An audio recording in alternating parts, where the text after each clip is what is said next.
America ಅಧ್ಯಕ್ಷೀಯ ಚುನಾವಣೆಯಲ್ಲಿ Donald Trump ಗೆಲುವು ಸಾಧಿಸಿರೋ ವಿಷಯ ನಮಗೆಲ್ಲ ಗೊತ್ತೇ ಇದೆ. ಅಕ್ರಮ ವಲಸಿಗರನ್ನ ಅಮೆರಿಕಾದಿಂದ ಆಚೆ ಹಾಕ್ಲಿಕ್ಕೆ ಟ್ರಂಪ್ ರಾಷ್ಟ್ರೀಯ ತುರ್ತು ಪರಿಸ್ಥಿತಿ ಘೋಷಿಸಲು ಸಿದ್ಧತೆ ಮಾಡಿಕೊಂಡಿದ್ದಾರೆ ಅಂತ ಹೇಳಲಾಗ್ತಿದೆ. ಇದರಿಂದ ಅಕ್ರಮವಾಸಿಗಳಿಗೆ ಆತಂಕ ಸೃಷ್ಟಿಯಾಗಿದೆಯಂತೆ. ಇನ್ನು ಈ ಕಾರ್ಯಕ್ಕೆ ಟ್ರಂಪ್ ಅಮೆರಿಕ ಸೇನೆನ ಯೂಸ್ ಮಾಡ್ತಾರಂತೆ.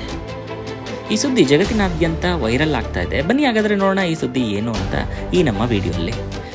Welcome back to Rainbow Media Kannada YouTube channel. ನೀವಿನ್ನೂ ನಮ್ಮ ಚಾನೆಲ್ನ ಸಬ್ಸ್ಕ್ರೈಬ್ ಮಾಡ್ಕೊಂಡಿಲ್ಲ ಅಂದರೆ ದಯವಿಟ್ಟು ಸಬ್ಸ್ಕ್ರೈಬ್ ಮಾಡ್ಕೊಳ್ಳಿ. ಡೊನಾಲ್ಡ್ ಟ್ರಂಪ್ ಅಮೆರಿಕನ್ನರಿಗೆ ಚುನಾವಣಾ ಪ್ರಚಾರದ ಸಂದರ್ಭದಲ್ಲಿ ತನ್ನ ವಲಸೆ ವಿರೋಧಿ ನೀತಿಯನ್ನ ಹಲವು ಬಾರಿ ಉಲ್ಲೇಖಿಸಿದ್ರು. ಚುನಾವಣೆಯಲ್ಲಿ ನಾನು ಗೆಲುವು ಸಾಧಿಸಿದ್ರೆ ವಲಸಿಗರನ್ನ ಗಡಿಯಿಂದ ಆಚೆ ಹಾಕ್ತೀನಿ. ವಲಸಿಗರು ನಮ್ಮ ದೇಶದ ರಕ್ತವನ್ನ ವಿಷಪೂರಿತಗೊಳಿಸ್ತಾ ಇದ್ದಾರೆ. ಅಮೆರಿಕದ ಇತಿಹಾಸದಲ್ಲಿಯೇ ಇದು ಒಂದು ಅತಿ ದೊಡ್ಡ ಸಾಮೂಹಿಕ ಗಡೀಪಾರು ಆಗಲಿದೆ ಅಂತ ಹೇಳಿದ್ರು.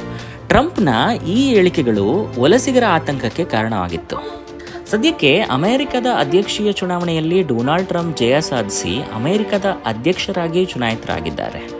ಇದೀಗ ಡೊನಾಲ್ಡ್ ಟ್ರಂಪ್ ವಲಸೆ ವಿರೋಧಿ ಅಭಿಯಾನವನ್ನು ಪೂರ್ಣಗೊಳಿಸಲು ರಾಷ್ಟ್ರೀಯ ತುರ್ತು ಪರಿಸ್ಥಿತಿ ಹೇರೋದಾಗಿ ಹೇಳ್ತಾ ಇದ್ದಾರೆ.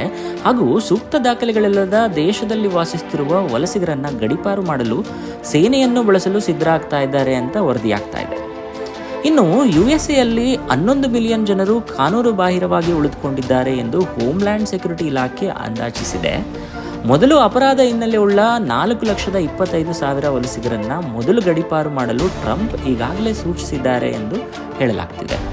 ಈ ಬಗ್ಗೆ ಜುಡಿಷಿಯಲ್ ವಾಚ್ ಆರ್ಗನೈಸೇಷನ್ ಮುಖ್ಯಸ್ಥ ಟಾಮ್ ಫಿಟನ್ ನವೆಂಬರ್ 8ರಂದು ಎಕ್ಸ್ನಲ್ಲಿ ಪೋಸ್ಟ್ ಮಾಡಿದ್ರು. ಇದನ್ನು ಟ್ರಂಪ್ ರೀಪೋಸ್ಟ್ ಮಾಡಿ ನಿಜ ಎಂದಿದ್ರು. ಈ ಹಿಂದಿನ ಟ್ರಂಪ್ ಆಡಳಿತಾವಧಿಯಲ್ಲಿ ಮೆಕ್ಸಿಕೋ ಗಡಿಭಾಗದ ಪ್ರದೇಶಗಳಲ್ಲಿ ಅಕ್ರಮ ವಲಸಿಗರ ಸಂಖ್ಯೆ ಹೆಚ್ಚಿತ್ತು. ಇದರಿಂದ ಸುಲಿಗೆ, ಅಪಹರಣ, ಕಾನೂನು ಬಾಹಿರ ಚಟುವಟಿಕೆಗಳ ಪ್ರಮಾಣ ಹೆಚ್ಚಾಗಿತ್ತು. 2023ರಲ್ಲಿ ಅಮೆರಿಕದ ಅಧ್ಯಕ್ಷ ಜೋ ಬೈಡನ್ CBP ಎಂಬ ಯೋಜನೆ ಮೂಲಕ ವಲಸಿಗರಿಗೆ ಕೆಲ ಅನುಕೂಲ ಮಾಡಿಕೊಟ್ಟಿದ್ರು. ಇದರಿಂದ ಗಡಿಭಾಗದಲ್ಲಿದ್ದಂತಹ ಕಾನೂನು ಅಡಿಯಲ್ಲಿ ಅಮೆರಿಕದೊಳಗಡೆ ಪ್ರವೇಶಿಸಲು ಹಲವರು ವಲಸಿಗರು ಮುಂದಾಗಿದ್ರು. ಸದ್ಯ ಅಕ್ರಮ ವಲಸಿಗರ ಕಡಿವಾಣ ಹಾಕಲು ಟ್ರಂಪ್ ನಿರ್ಧರಿಸಿದ್ದು ರಾಷ್ಟ್ರೀಯ ಭದ್ರತೆ ಹೆಚ್ಚಿಸಲು ಮುಂದಾಗಿದ್ದಾರೆ. ಜನವರಿ ವೇಳೆಗೆ ಟ್ರಂಪ್ ಅಧಿಕಾರಕ್ಕೆ ಬರಲಿದ್ದು ಅಕ್ರಮ ವಲಸಿಗರು ಗಡೀಪಾರಾಗುವುದು ನಿಶ್ಚಿತ ಅಂತ ಹೇಳ್ತಾ ಇದ್ದಾರೆ ಅಮೆರಿಕನ್ನರು. ಇದಾಗಿತ್ತು ನಮ್ಮ ಈ ದಿನದ ಟ್ರೆಂಡಿಂಗ್ ನ್ಯೂಸ್. ನೀವಿನ್ನು ನಮ್ಮ ಚಾನೆಲ್ನ ಸಬ್ಸ್ಕ್ರೈಬ್ ಮಾಡ್ಕೊಂಡಿಲ್ಲ ಅಂದರೆ ದಯವಿಟ್ಟು ಸಬ್ಸ್ಕ್ರೈಬ್ ಮಾಡ್ಕೊಳ್ಳಿ ಹಾಗೂ ಪಕ್ಕದಲ್ಲಿರೋ ಬೆಲ್ ಐಕನ್ನ ಪ್ರೆಸ್ ಮಾಡಿ. Thank you.